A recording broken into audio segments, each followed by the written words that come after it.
I remember when I was speaking to Adam Virgo before, he said that was one of his most memorable evenings in an Albion shirt. It was a strange evening, wasn't it? And it kind of showed how close the players were, how, what a great team it was. The way they, were down, Virgo got the goal back, and they just went on and got one on penalties, and obviously going on to the Millennium and winning the playoff final. Yeah, I think as well. I think leading up to that game, I think if we'd have kept that clean sheet in that game, I think we would have equalled or broke a record for the most clean sheets consecutive.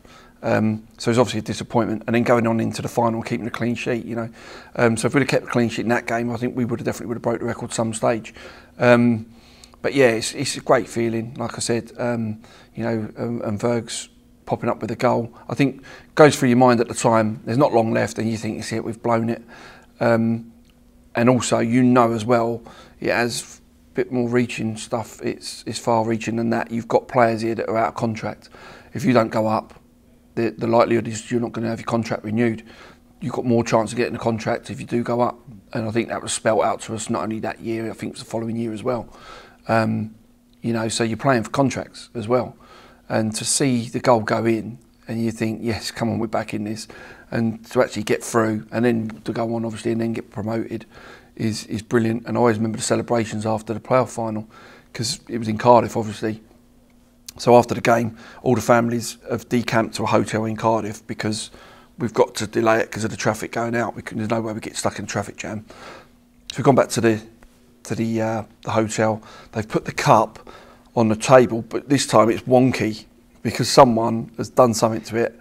I got blamed for sitting on it, which was totally untrue. But the cup's a big wonky cup on the table. Everyone's having their pictures taken with the families. Having a couple of beers, and then we get back on the coach. I think there was two coaches, one with the players on and one with the players' wives. But after the game, by then everyone had mingled. So different people on different coaches. And I always remember being on the coach. I think it was me, Ben Roberts, Adam Inchwood, Kerry Mayo. I think we were the one, well, I certainly didn't have my missus on there. Ben didn't, nor did Inch. I think Kerry might have done, but Kerry was still at the back with the boys, and we was all drinking, having a few beers. A lot of the other lads, you get a lot of nervous energy spent on a day. So I remember Vergs and a few others were asleep because it just catches up with you. But I thought, no, I'm celebrating this. So I have a few beers at the back of the coach. And I always remember saying to Kerry, because it's boiling hot, I said, can you lift the thing at the top, the flat thing at the top, to get a bit more air in? So going down the M4. So of course Kerry goes and boshes it up, and the whole thing comes off. And we look behind it, it's flying down the motorway behind us down the M4, and all cars are weaving in and out of it. So he nearly killed a couple of people on the way home. But and then getting back into Brighton, and by then everyone wanted to go home, and I'm sort of, come on, let's have a little bit of a couple of beers here. Managed to nick a couple of beers off the coach. Mark McGee said, look, come back round mine, we watch the game again. So you think, well, I'll go on then. So we went back to his house, there was probably 5 or 6 of us. Watched the game the first day, and to be fair, if you've actually watched the game back, it's the worst game in the world. It's the most boringest game in the world. No shots. It's terrible. So we're watching the first half, and we've had enough. Mark McGee said, I'm going to bed. Dean White was there. He was staying at Mark, so he went to bed. Mark McGee's missus at the time said, come on then, boys, you got to go. He says, me, Ben Roberts, Adam Inchwood, Crater Lager. What do we do? Suited and booted, club tie, club suit, bags. What do we do? So we come out, and all of a sudden we see these people with whistles and that must be going to some party, just cottoned onto them, and they're going to a rave on the beachfront by the marina. So we've just followed them down there, and there's people with luminous stuff on, whistles, armbands, everything, and 3 of us with club suits on, bags, and a Crater Lager. But we were in the middle of them, dancing around our bags, and I remember staying there till sunrise, and then went back to Ben's house, got changed, had a buddy's breakfast, a bit of advertising there. Went back to Buddy's, had a couple of pints in there and a breakfast, and then we had a meeting at the Esporta racket club the next day with Mark McGee, just to spell out about things during the summer. And I don't think I went to sleep. Managed to get a lift home. I don't think I went to sleep at all. But yeah, I mean, it's great. You got to celebrate them sort of things. They come around once in a blue moon. So talking about your Albion teammates when you were here, who was the most skillful? Probably. It's a good question, really, because there's quite a few that will probably say that they were. Are you one of them? No. Although for centre half, I didn't have a bad touch, I think. That's probably where I started off, like I said before, in centre midfield, so probably not too bad on the ball. But no, probably going someone like a winger or a fullback, maybe like a Jonesy or a John Piercy or someone like that. Leon was quite tricky on the ball. He had the low centre of gravity, so when you marked him, he dropped a shoulder either way and he'd be gone with his pace. So probably one of them. But yeah, not. I mean, to be fair, we had quite a good team at the time, quite a good squad. Most people were decent on the ball. So yeah, but it's probably someone who'd play. Dan Harding was quite good. Quite good. He was handy to have on the left there because he was a young lad, so I could get him to do my running up and down. So it was quite nice. But yeah, it's probably a fullback, one of them lot. And who was the biggest joker in the team? Probably Charlie, yeah. I mean, at the time though, we had quite a few that were there. I remember Robbie Peffick as well. He was brilliant. We'd done an end of season do at I think it was at the Grand when Steve Coppell was manager, and basically had all the tables there, you know, and the food and drink was flowing, and they had a magician going round doing card tricks. And Robbie said, "Look, I'll show you a card trick." He said, "So you've got the geezer's cards." He said, "Look, pick a card." Fella picked the card. Robbie went, "Don't let me see it." Put it back in the pack. Put it back in the pack. So Robbie shuffled it and literally went 1, 2, 3.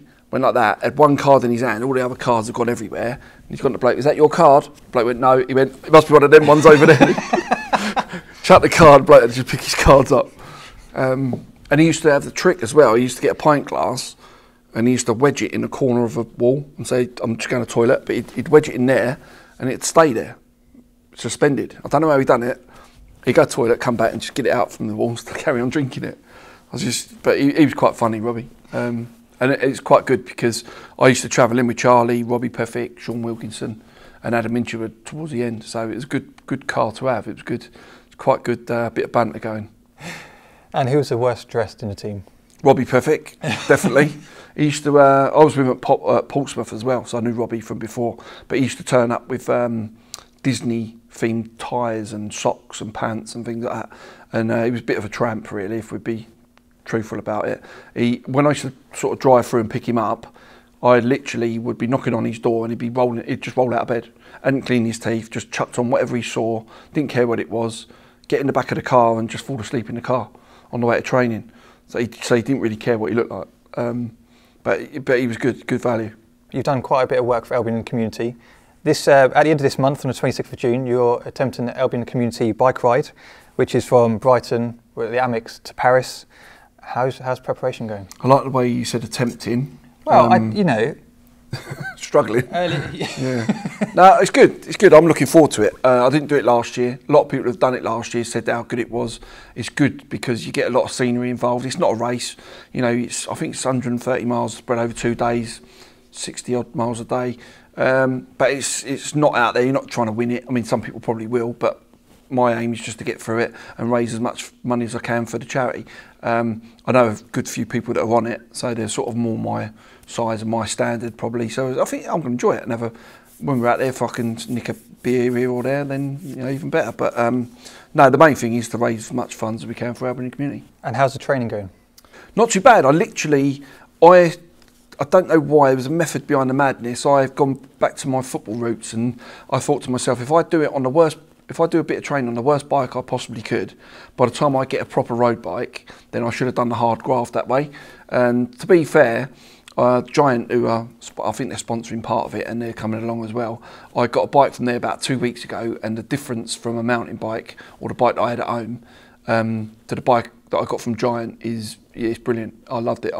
First time I got it and went out on it, I nearly texted them with undying love for Giant because the actual I feel so much more relaxed now. I've probably gone out and done about 6 or 7 rides, and I'm up to about 15-20 miles on the Giant bike at the moment. So and that, I mean, sort of going out trying to fit it in as quick as I can, 15-20 miles. So with the thought that when the actual bike ride comes along, if I can just poodle through, I should be able to get through it.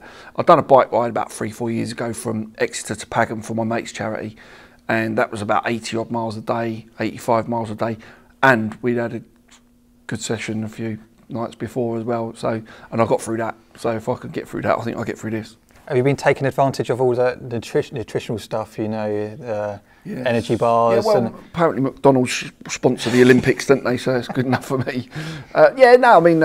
them sort of things. When I'm training, doing a bit for that, I haven't really, although we did get supplied some stuff from, I think it was from Giant. They got us a gel sachet of rhubarb and custard.